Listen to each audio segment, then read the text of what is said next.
Welcome to The Secrets of Success. By following the proven techniques of the guests who appear on this series, you'll learn that even successful people run into detours and failures, and how you can apply their success techniques to change your life. You're now listening to the most unique show on radio, the show dedicated to making you a success. Today, Danny Warshay will show us how to turn an unsolved problem into a breakthrough success. Danny, thanks for being with us today. Thank you, Bill. A real pleasure to be here. Now, Danny, you've written a book, See, Solve, and Scale. Am I correct? That's right. Okay, I want to get the title right for our audience because it's simply 3 words, easy to remember, but a very unique approach. And I want to start off by asking you, you are a professor at Brown University, am I correct? I'm a professor at Brown, professor of entrepreneurship. I'm also the executive director of the Nelson Center for Entrepreneurship at Brown. And I kidded you before the show, and you make no bones about it in your book. It is unusual to have a business book or entrepreneurship associated with Brown. I think we've been on the air for 33 years, and you're probably the first Brown professor who we've had as a guest. Well, I'm honored to break the ice. Yes, Brown has a reputation for its students being entrepreneurial, for looking to solve problems that will have consequential impact on the world. So our center, my teaching is not inventing entrepreneurship at Brown, but we're advancing it, we're championing it, we're supporting students. And I also have taught elsewhere. I've taught at Yale. I went to Harvard Business School, so I have an MBA from Harvard. So I have a little bit of background that exposed me to other places. I teach in corporate settings. I teach workshops for governments, for nonprofits all around the world. I often teach in Israel over the summers in the executive MBA programs at Tel Aviv University. So I do have exposure teaching and experience teaching in various contexts. But the main focus of what I've been doing, at least for the last 6 years, fully focused on the Nelson Center, and then the last 17 years teaching entrepreneurship at Brown, you're right, has been teaching in a school that doesn't have a business school. It's mostly a liberal arts focused school. And that's been a challenge at first and then really rewarding. And it was those students who told me that I'm not doing the third step of the process I teach, the scaling part. And they said, you should write a book. And that's where See, Solve, Scale came from. Now, one of the things I love here, and I want our audience to know this from the beginning, because they might say, oh, this is an Ivy League professor. He's way above me. I'm not going to be able to learn from him. But you make no bones about it. You say anyone can be an entrepreneur if armed with the right tools. And that's a quote right out of your book. Am I correct? That's right. In fact, the subtitle of the book is as important as the title See, Solve, Scale. The subtitle is How Anyone Can Turn an Unsolved Problem into a Breakthrough Success. And I know from now having well over 3,000 students in all these different contexts that entrepreneurship is a structured process that anybody can learn, anybody can then master, and then anybody can apply to solving a consequential problem. It's a structured process. It's not what I often hear when I travel around the world, entrepreneurial spirit. I know when I was asked to teach at Brown originally, I thought, well, surely I can't be asked to teach a spirit. I don't even know what that would mean. And so I had to think a minute about what does it mean to teach entrepreneurship in largely a liberal arts context. And actually my appointment is in engineering. And I thought, well, imagine if we were to teach somebody how to build a bridge, we wouldn't say, just go out there and have the bridge building spirit. And if the bridge falls down, the cars and trucks crash to earth, we wouldn't say, just have more persistence, more spirit. I thought that'd be crazy. And similarly, I thought, well, we shouldn't just be teaching a spirit in entrepreneurship. In bridge building, there's a structured process, a beginning, a middle, and an end, with lots of room for variation, aesthetic, operational, functional of every bridge. And similarly, that's what I devised for teaching entrepreneurship. See, Solve, Scale is a process that focuses on the key elements that apply to every kind of entrepreneurship, still with lots of variation depending on the specific type of problem you're looking to solve. So it's a structured process for solving problems. And I know from experience, again, with lots of different kinds of students who come to Brown or who I meet around the world, that this is a process that anybody can learn, master, and apply. And what I like about this, Danny, you say right out there that this will unleash you from self-doubt. And I think all of us, myself included, whenever we try something new, and certainly like entrepreneurship, it's like, wait, can I do this? My parent was a mailman. He was a accountant. He was a teacher or a principal. He wasn't an entrepreneur. Those are special people. And I think we all have the feeling, as I said to you before the show, that's the person who they ran a lemonade stand when they were 3 years old. When they were 5 years old, they had a paper route. And then they sold Girl Scout cookies or Boy Scout cookies or whatever. And they were usually the top salesperson in their class and class president, etc. They were popular. They were friendly. They got along. But you're releasing us from those doubts and really giving us a format of how to be an entrepreneur, if I'm correct. You're right. And one of the things I'm very explicit about in the objectives I set for the book and for the reader is that reading this book, learning this process, starting to master and apply it will develop entrepreneurial confidence. And that's the type of confidence that you need to excel in anything. I mean, if you wanted to play soccer, if you wanted to learn how to play the violin, if you wanted to be a doctor, you better develop some confidence to do that. It doesn't assume that you have confidence to begin with. You may not have confidence that you'd be a good doctor or a good violin player or a good soccer player, but it's something when you learn the process, it develops. Same for entrepreneurship. It's very common for my students to walk into the classroom having no confidence that they know anything about it, nor will they necessarily be good at it. And by learning it the way they learn any process, they develop confidence and they get good at it. That touches on one of the themes of the book that I know you and I spoke about, which is part of the mission of the book is to debunk a lot of myths that surround entrepreneurship, that you have to have a certain personality type, for example. And I undergird all of my claims in the book with very strong academic research backing. So I cite lots of evidence that, in fact, there is no one entrepreneurial psychological type. Extroverts, introverts, both can be entrepreneurs. You don't have to come from the, quote, right crowd, be from a certain country, let alone a certain part of the country, like Silicon Valley. I have lots of students from all over the world.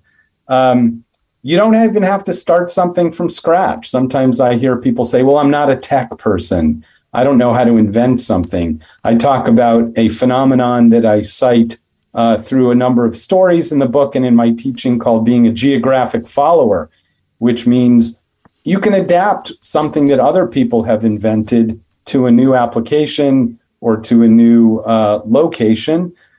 You don't even have to have abundant resources. In fact, I talk about this tension between the perception that having lots of resources is a good thing and the reality that there's a benefit to scarce resources.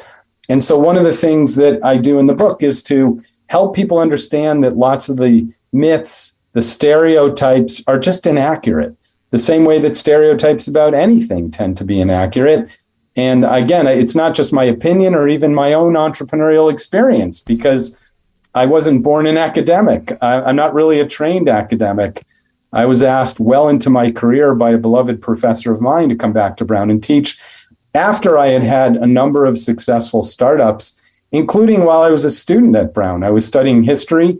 I'm a big proponent of liberal arts as the background for just about anything, including entrepreneurship.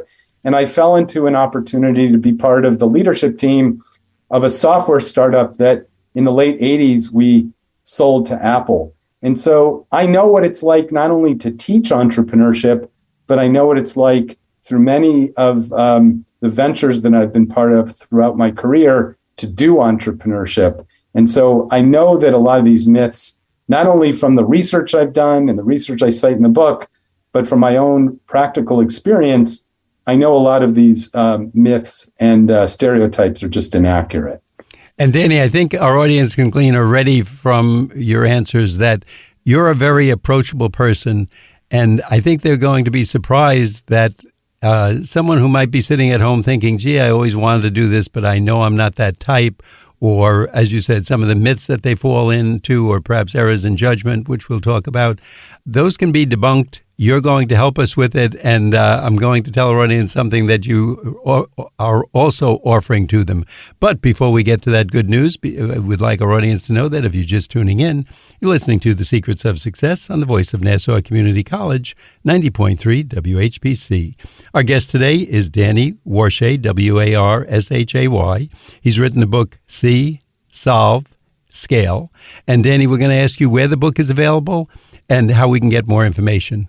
The book is available anywhere you can buy a book, certainly at Amazon and other online venues and lots of bookstores. I'm sure in the area where you broadcast, there are many. And I like to put a plug in for neighborhood bookstores because they do a good job of helping to supply us with good books, well beyond mine even. It's also available around the world. It's already been published by Little Brown in the UK and other areas throughout the world that Little Brown supplies, like India. The other day, I got a notice from somebody in Indonesia who was doing a book club focused on See, Solve, Scale, and so I know it's traveled all over. It'll be also published in China, in Taiwan, Japan, Korea, and in a few other countries in the works. And there's even already a See, Solve, Scale LinkedIn group that is designed to connect readers or listeners, because one other medium is that I narrated the audio book that's also been published by Macmillan, and I know a lot of people are listening to the book. So I'm enormously grateful for all the attention that's being lavished on the book and on my teaching. And again, I really owe it to my students, because it was the students who were the ones who said, you're not scaling, which is the third step of the process, and they were the ones who put me up to writing the book.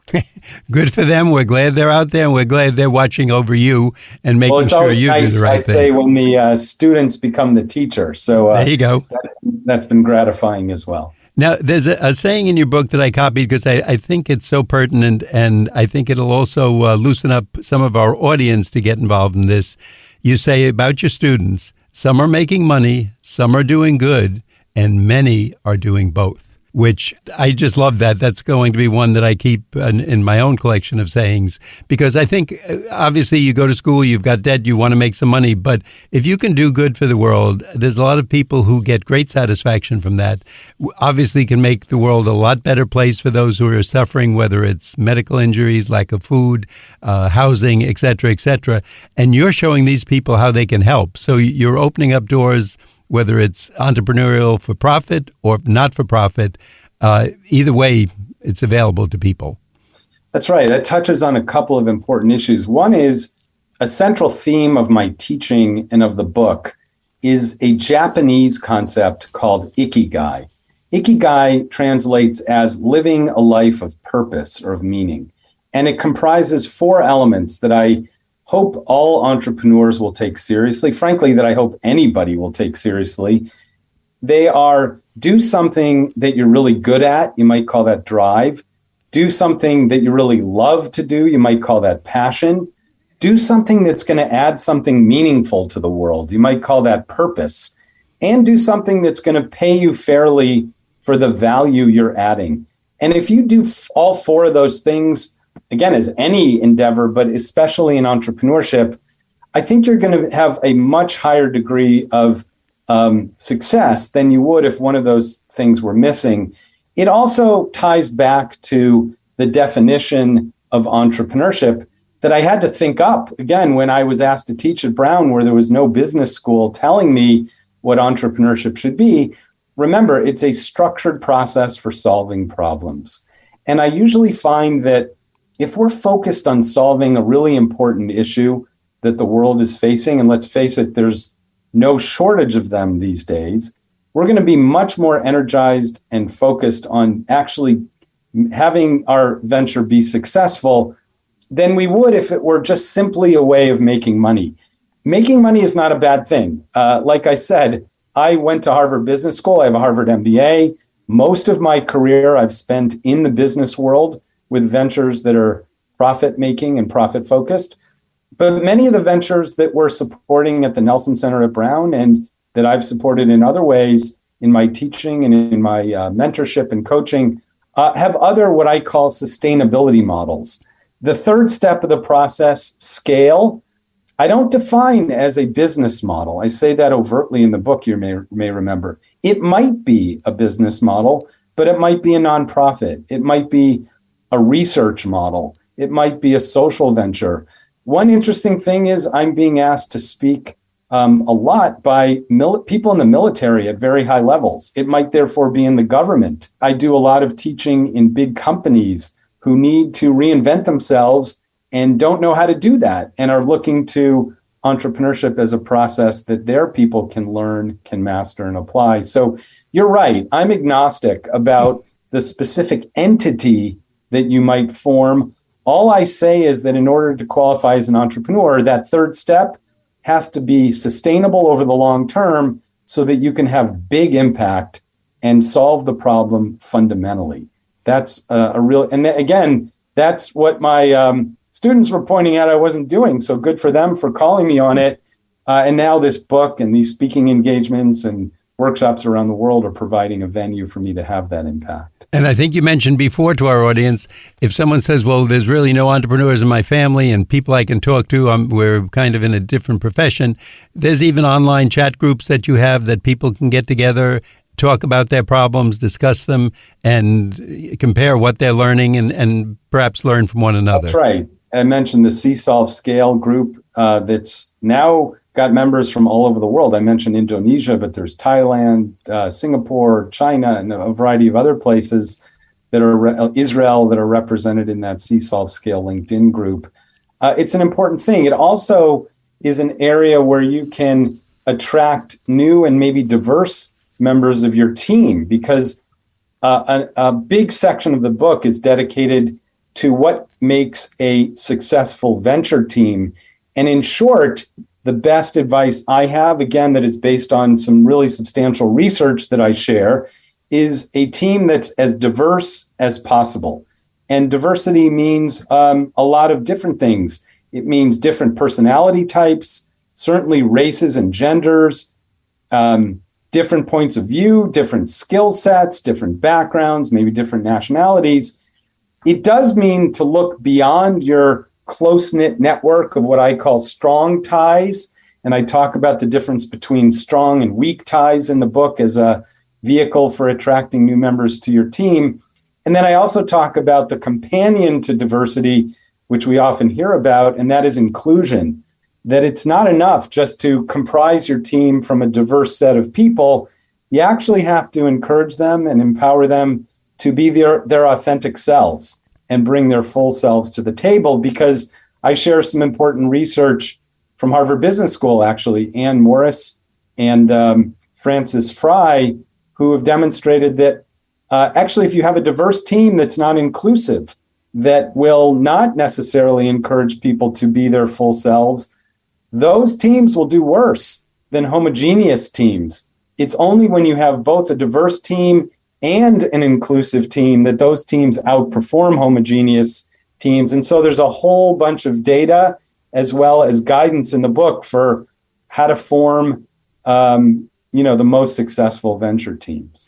Danny, if I went to try something new, and I'll use tennis as an example, I'd feel a little awkward at first because I haven't hit a tennis ball in years, and I'd figure almost everybody there is going to be better than me. You actually tell a story in your book. I think it was a female student actually started crying in your class, and she just felt, I'm not a business person. I'm not going to know how to do this. And today she's an entrepreneur with a company. I think her name was Emma, if I remember. And yes, I think what a wonderful story. Would you tell us? Yeah, so in fact, I have a short video clip on my website, DannyWarshay.com. I have 3 video clips that I think are really moving, and I think also do a great job in the students' voices telling the impact that C-Solve Scale has had on them. So Emma didn't go as far as crying, I'm happy to say, but she does admit that on the first day of class, she was a French and visual arts major at Brown.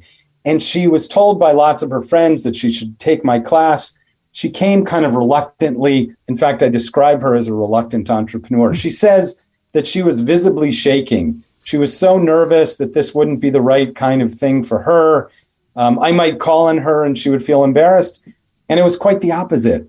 She realized pretty quickly that this approach, see, solve, scale, C meaning find and validate the problem that you want to solve, because that's the most important thing, is identify and validate the problem. Otherwise, you're a solution in search of a problem. Solve means on an iterative basis, and I provide a lot of guidance for innovation and creative techniques to solve the problem iteratively. And yeah, eventually to do what we were talking about before, scale. And Emma realized that she knew of a problem she was thinking about focusing on. Her mother, because of fibromyalgia, had a challenge dressing herself. And she did some real research. She did over 200 interviews. She used the techniques that I describe in the first C stage of the process. And she realized there are over 600 million women around the world who, for various reasons, need what's called adaptive clothing to help them get dressed in a way that's not challenging or painful. She started a company called Liberare. She's now raised over $1.5 million from the British Fashion Council and others. She's headquartered in Paris and has coworkers around the world, and she's growing like crazy. And all that, I think Emma's such a great example, as I share other examples in the book, of people who knew nothing about entrepreneurship, didn't realize that it was something accessible to them. I also share an example of Ben Chesler, who was a liberal arts major at Brown. He, to make a long story short, discovered a problem, which was that 40% of all produce in this country is thrown out, not because it's not nutritious, but because it doesn't look like a typical piece of produce. 40% is almost one half. Am I correct in my math? Yes, it is. And so that's a shocking statistic. Yes. Ben and his co-founder approached farmers, made deals to buy that otherwise thrown out produce for really low cost. They repackage the produce. They sell it directly to consumers for less than 30% of what you could, for 30% less than what you could buy at retail. And that formed the basis of a company that many of your listeners, I'm sure, are aware of, called Imperfect Foods. Imperfect Foods, I had Ben and Emma, by the way, write their own sections of the book. And that's why there's also short videos on the website at dannywarshay.com, because so much more powerful for them to tell their own stories. Imperfect Foods, at the time I published the book just a few months ago, had raised over $200 million in venture capital. They were doing over $250 million a year in revenue. They had over 1,500 employees in over 43 states. And Ben will tell you the thing that he's most proud of is that they had saved over 100 million pounds of food. Those are two really good examples of people who probably never, I'm not sure they knew how to spell the word entrepreneurship. I also tell the story of two other students of mine, Luke Sherwin and Neil Parikh, who were the founders of a company many of your listeners know, Casper Mattress. They knew nothing about the mattress industry. I like to say the only thing they knew is that you sleep on a mattress. They took my course. They used this process, See, Solve, Scale, to completely reinvent the way that mattresses are sold and delivered, guaranteed. Again, at the time I published the book just a few months ago, they had raised over $350 million in venture capital, and they were doing over $400 million in sales. Again, total novices who knew nothing about entrepreneurship or about mattresses, and were a really good example of somebody who could master the See, Solve, Scale method and then apply it to an area that was of consequence. Danny, I want to make sure our audience, and because I'm sure as they're hearing this, they say, this is perfect for my husband, my son, my wife. The book is See, S-E-E, as in the word see, Solve, Scale, 3 words, by our guest, Danny, W-A-R-S-H-A-Y, Warshay. Danny, again, tell us the website where we can find out more information. I think the best place, and the best place to contact me too, is my own website, which is DannyWarshay.com, DannyWarshay.com. And to our audience, if you're saying, gee, this guy is really interesting, I wish my sister was here to hear it, or my brother, you can go to nccradio.org. That's nccradio.org. cradio.org, and just look under the Secrets of Success for the title, See, Solve, Scale. Our podcasts are there. You can listen to it as many times as you want, but we encourage you, go out and get this book and be like one of Danny's entrepreneurs. I think he said before the show he's got about 3,000 of them who have started businesses through this or used the methods to help either a profit or a not-for-profit organization. So am I correct, Danny, roughly? That's right. And, again, I'll emphasize that this has impact in lots of different contexts. I mentioned the military, the arts. Big companies often engage me to lead workshops. I've done this in places that I often have to find on a map, like the U.S. Embassy asked me to go to Bahrain and do some training for a community that hasn't had a need because of their oil abundance to really understand entrepreneurship, and they now do. And so it's been a really great. I'm grateful to the professor who tapped me on the shoulder all of 17 years ago, Barrett Hazeltine, to come back to Brown and teach. And it's led me to the opportunity to meet really wonderful people like Emma, like Ben in my classroom, like another who's also featured and for whom there's a video short on my website, Gwen Mugodi, who was facing issues related to childhood illiteracy in her native country of Zimbabwe, and others like Jana Zweiman, who's a Brown grad and started the Pussy Hat Project, which was a nonprofit venture designed to address issues related to women's rights. And I think that what I'm told is the most compelling parts of the book, See, Solve, Scale, are the entrepreneurial stories that I feature, who are students who have used this process to find an important problem, to solve it iteratively on a small scale, and then to develop a sustainability model so that they can have long-term impact at scale. Danny, I have to support that because I love the stories in your book. And I think for anyone even considering this or going into the workforce or just continuing, it's a book you definitely want to read. See, Solve, Scale by our guest, Danny Warshay, Warshay. Danny, thanks so much for being with us today. We appreciate the stories, and I'm sure you're creating a few more entrepreneurs who have just heard this show. They're going to go out, and you probably find them on your website and in some of the chat groups chatting you up about what to do next. So I look forward to hearing from them, and I'm grateful to you, Bill, and to the WHPC audience for having me here today. Thank you so much. Thank you for your time. I'd like our audience to know that you've been listening to The Secrets of Success on the voice of Nassau Community College, 90.3 WHPC. I'm your host, Bill Horan, asking you to please join us again next week at the same time when we will continue our journey to success.